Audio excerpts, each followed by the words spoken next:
Welcome to cooking Shapna computer knowledge. இந்த வீடியோல நம்ம என்ன பார்க்கறது எதுக்காக யூஸ் பண்ணுவோம்னா, ஆல்ரெடி சேவ் பண்ணி வச்சிருக்க ஒரு டாக்குமெண்ட்டோடைய லொக்கேஷனோ இல்லை ஃபைல் நேமு இல்லை டாக்குமெண்ட் ஃபார்மேட்டு இது எல்லாத்தையும் வந்து சேஞ்ச் பண்ணுறதுக்கு தான் வந்து நம்ம சேவஸ் ஆப்ஷனை வந்து யூஸ் பண்ணுவோம்.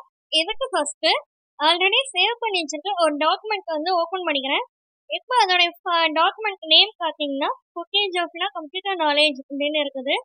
இப்போ இதில் document name, file format and location இது எல்லாத்தையும் எப்படி சேஞ்ச் பண்ணலாம் அப்படின்றத பார்க்கலாம். இதுக்கு ஃபஸ்ட்டு இப்போ இந்த சேவஸ் டாக்குமெண்ட்க்கான ஷார்ட்கட் என்னன்னு பார்க்கலாம். கீபோர்டில் ஆல்ட் எஃப் இந்த ரெண்டு பக்கனையும் வந்து சேம் டைம் கிளிக் பண்ணிக்கோங்க. அடுத்து ஏ இந்த பக்கனையும் வந்து கிளிக் பண்ணிக்கோங்க. இப்போ சேவஸ் டயலாக் பாக்ஸ் வந்து நமக்கு வந்து ஓப்பன் ஆயிடுச்சு. இப்போ இந்த டயலாக் பாக்ஸில் ஃபஸ்ட்டு நம்ம ஆல்ரெடி சேவ் பண்ணி வச்சுருக்கோம்ல இந்த டாக்குமெண்ட்டு, இதோடைய லொக்கேஷன் ஃபர்ஸ்ட் வந்து செலக்ட் பண்ணிக்கலாம். ஆல்ரெடி எந்த லொக்கேஷன்ல சேவ் ஆயிருக்குன்னு பார்த்தீங்கன்னா டெஸ்க்டாப்ல வந்து சேவ் ஆயிருக்கு. இப்போ நான் அதை வந்து மை டாக்குமெண்ட்ல வந்து நான் வந்து செலக்ட் பண்ணிக்கிறேன். இப்போ டாக்குமெண்ட்டோடைய லொக்கேஷனை வந்து நம்ம வந்து செலக்ட் பண்ணியாச்சு. இப்போ நெக்ஸ்ட் டாக்குமெண்ட்டோடைய நேமை வந்து சேஞ்ச் பண்ண போகிறோம். ஸோ அதுக்கு கீழே வந்து ஃபைல் நேம்னு இருக்குல்ல, அதை வந்து கிளிக் பண்ணிக்கோங்க. குக்கிங் ஜாப்னா கம்ப்யூட்டர் நாலேஜ்னு ஆல்ரெடி வந்து சேவ் பண்ணியிருக்கோம். அதை வந்து கம்ப்யூட்டர் அப்படின்னு மட்டும் டைப் பண்ணிக்கிறேன். இப்போ டாக்குமெண்ட்டோடைய லொக்கேஷனுக்கு செலக்ட் பண்ணியாச்சு, ஃபைல் நேமும் கொடுத்தாச்சு. லாஸ்ட்டாக என்னன்னா ஃபைல் ஃபார்மேட். இப்போ ஆல்ரெடி என்ன டாக்குமெண்ட் ஃபார்மேட்டில் இருக்குன்னா வேர்ட் ஃபார்மேட்டில் இருக்குது. இப்போ நான் அதுலேயே வந்து வேர்ட் டெம்ப்ளேட்டு நான் வந்து செலக்ட் பண்ணிக்கிறேன்.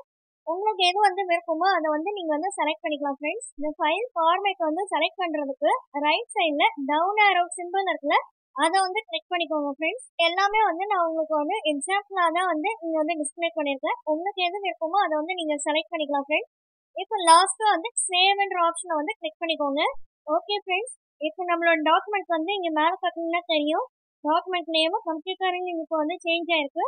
இப்போ இதில் இந்த location, file format, file name இது எல்லாத்தையும் நம்ம சேஞ்ச் பண்ணாலும் ஓல்டு டாக்குமெண்ட் அப்படியே தான் வந்து இருக்கும். அது வந்து எந்த விதத்துலையும் வந்து சேஞ்ச் ஆகாது ஃப்ரெண்ட்ஸ். ஃபைலில் ஓப்பனில் போய்ட்டு குக்கிங் ஜாப்னா கம்ப்யூட்டர் நாலேஜ்னு என்னுடைய ஓல்டு ஃபைல் வந்து இருக்குது, அதை வந்து செலக்ட் பண்ணிக்கிறேன். இப்போ அந்த ஓல்டு டாக்குமெண்ட்டும் வந்து நமக்கு வந்து டிஸ்பிளே ஆகுது பாருங்க. ஸோ சேவஸ் ஆப்ஷனை பொறுத்த வரைக்கும் நம்ம இந்த 3 விஷயத்தையும் வந்து சேஞ்ச் பண்ணாலும் நம்மளுடைய ஓல்டு டாக்குமெண்ட் எந்த விதத்துலையும் வந்து சேஞ்ச் ஆகாது. ஓகே.